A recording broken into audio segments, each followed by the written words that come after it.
Do you want to leave people with the story of how your dad ended up with Norman Mailer's teeth marks on Oh his bicep? gosh, yeah. Not every kid gets to see teeth marks on their father's bicep, and well, those are Norman Mailer's teeth marks. 1968, my dad came home from a party, and he took his shirt off and he's looking at it in the lamp. He said, "Norman Mailer bit me at a party. You know, maybe I should have a check for rabies."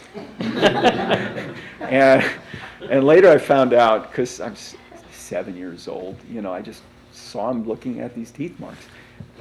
He was at a party.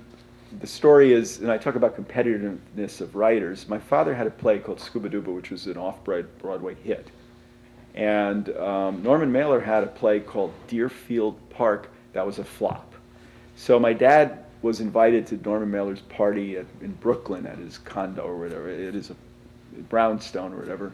And Norman Mailer was a famous drinker and not a good drinker, and was known to get boorish. He was a wonderful writer, but sometimes could get boorish. Now my father was 6'1". He was at the height of his weightlifting regimen. He used to work out regularly. He could bench press 300 pounds easily.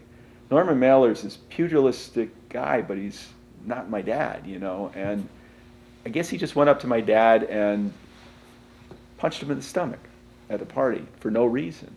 So my dad, instead of hitting him back, tapped him on his head and said, "Now, Norman, behave," which enraged Norman Mailer. And apparently then he just lunged for him and bit him on the arm. So that's how the teeth marks wound up on his arm. Unfortunately, things are much friendlier in Milwaukee.